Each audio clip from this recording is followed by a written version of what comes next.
இலங்கையில் இடம்பெற்ற தமிழின படுகொலை தொடர்பில் ஐநா மனித உரிமைகள் ஆணையாளர் வோல்கர் டக்கருக்கு எழுத்து மூலம் ஆவணம் சமர்ப்பிக்க உள்ளதாக நாடாளுமன்ற உறுப்பினர் ராமநாதன் அர்ச்சுனா தெரிவித்துள்ளார். யாழ்ப்பாணம் செம்மணி பகுதியில் இன்று நடைபெற்ற அணையா விளக்கு போராட்டத்தில் கலந்து கொண்டு கருத்து தெரிவிக்கும் போதே அவர் இதனை குறிப்பிட்டுள்ளார். அத்தோடு இந்த ஆவணங்களை கொடுக்க விடாமல் தடுப்பதற்கு பல சதித்திட்டங்கள் முன்னெடுக்கப்படுகின்றதாகவும் அவர் குறிப்பிட்டுள்ளார். மேலும் இலங்கையில் புதிய அரசாங்கம் வந்தவுடன் எந்தவொரு பிரச்சனையும் இல்லை என சில தரப்பினர் காட்ட முயல்வதாகவும் அர்ச்சுனா சுட்டிக்காட்டியுள்ளார். இது தொடர்பில் அவர் மேலும் தெரிவிக்கையில், இந்த செம்மணியில் இந்த போராட்டம் ஒரு அரசியலையும் தாண்டி எங்களோட உறவுகளுக்காக நடக்கிற போராட்டம். இதில் முக்கியமான விஷயம் சொன்னால் ஐநாவிலிருந்து United Nation high commissioner Volker Turk நினைக்கிறேன் 2009 ஒருக்கா வந்த பிறகு 2016 ஒருக்கா வந்த பிறகு 2016ஆம் ஆண்டு வடக்கு மாநிலத்துக்கு வர விடையில் அரசாங்கம்.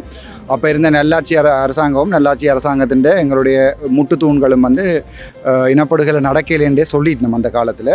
அதால் அவர்கள் வரையில் 2024ஆம் ஆண்டு அழைக்கப்பட்டது. ஆனால் 2025ஆம் ஆண்டு தான் அவர் வரார். 2024ஆம் ஆண்டு தான் முதல் வாரம் இருந்தது. நான் நேரடியாக வோல்கர் டர்க்கருடைய பர்சனல் செக்ரட்டரிக்கு ஒரு லெட்டர் ஒன்று எழுதியிருந்தேன். அதை நீங்கள் பார்த்துருப்பீங்கன்னு நினைக்கிறேன். ஏனென்றால் பாராளுமன்றத்தில் நாளைக்கு பின்னேரம் 4:30 கட்சி தலைவர்கள் மாத்திரம் சந்திக்கின்ற ஒரு சந்திப்பு ஒன்று ஏற்படுத்தப்பட்டிருக்கிறது.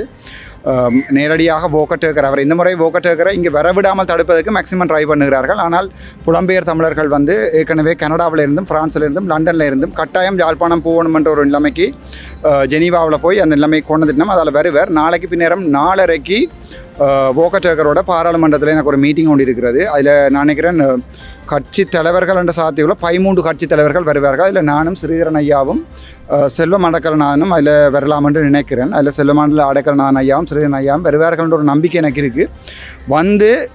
முள்ளிவாய்க்காலில் நடந்தது இனப்படுகொலை என்றதை அட்லீஸ்ட் ஆங்கிலத்தில் சொல்ல முடியாட்டிலும் நாங்கள் சொல்லிக்கையாவது தயவுசெய்து எங்களோட ஹெல்ப் பண்ணணும்னு நாங்கள் எதிர்பார்க்குறோம். ஏனென்றால் நாளைக்கு நான் பாராளுமன்றத்துக்கு போகக்கூடாது மேக்சிமம் தடை எனக்கு ஏற்படுத்தப்பட்டிருக்கிறது. மிகப்பெரிய ஒப்பந்தங்கள் கேட்கப்பட்டிருக்கிறது. வர வேண்டாம், ஏதாவது ஒரு காரணத்துக்காக வர வேண்டாம் நாளைக்கு நாளைக்கு எங்கேயாவது அன்றாவரத்தில் வச்சு பிடிச்சா ஒழிய மற்றபடி நாளைக்கு பின்னர் 4:30 நான் நிற்பேன். எங்களுடைய சிந்து பாத்தி மைதானம் உட்பட 2009ஆம் ஆண்டு இனப்படுகொலை உட்பட எங்களுடைய மண்டதீவில் டக்ளஸ் தேவானந்த ஐயா அவர்களுடைய காலங்களில் நடந்ததாக கூறப்படுகிற படுகொலைகள் உட்பட சகல படுகொலைகளும் நாளைக்கு வோல்கர் டர்க்கருக்கு எழுத்து மூலம் ஆவணமாக வழங்கப்படும்.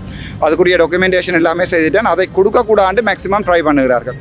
அதை நாங்கள் கொடுக்கக்கூடாது. இலங்கையில் ஒரு பிரச்சனையும் இல்லை, புது அரசாங்கம் வந்த பிறகு எந்த ஒரு பிரச்சனையும் இல்லை என்று மேக்சிமம் ட்ரை பண்ணி பார்க்குறார்கள். ஆனால் நான் அதற்கு ஒரு பணிவான வேண்டுகோள், எங்களுடைய ஸ்ரீதரன் ஐயா அப்படி செய்ய மாட்டார், நம்பிக்கை இருக்கிறது. எங்களுடைய செல்வம் அடக்கலநாதனையும் நான் அதுக்கு அவர் வரலாம், கட்சி தலைவராக வரலாம். நான் அவர்கிட்ட கேட்கிறது தயவு செய்து மக்களுடைய இந்த ஒரு ஈனப்படுகொலைக்கு ஒரு குழந்தையை கொண்டே புதைத்திருக்கிறார்கள் என்றால் கொலை செய்து புதைத்தார்களா இல்லை புதைச்சிட்டு கொலை செஞ்சார்களா தெரியாது.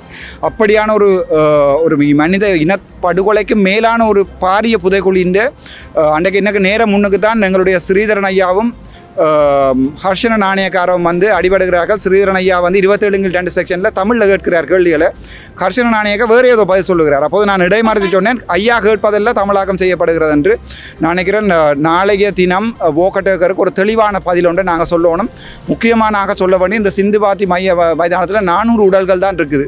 ஆனால் 3 லட்சம் உடல்கள் முள்ளிவாய்க்காலில் புதைக்கப்பட்டிருக்கிறது. அந்த புதைக்கப்பட்ட உடல்களுக்கும் சேனல் 4வினுடைய ஆதாரங்களை மறுபடியும் சர்வதேச விசாரணை போகணும் என்றதில் நான் எந்த சந்தேகமும் இல்லை.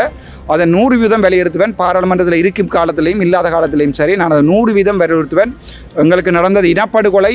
அனுர அரசாங்கம் ஜேபி அரசாங்கம் சொல்லியிருக்கிறது இனப்படுகொலை அல்ல என்று. வோல்கர் டர்க்கர் போகும்போது அதுக்குரிய உண்மை உங்களுக்கு தெரியும். நன்றி.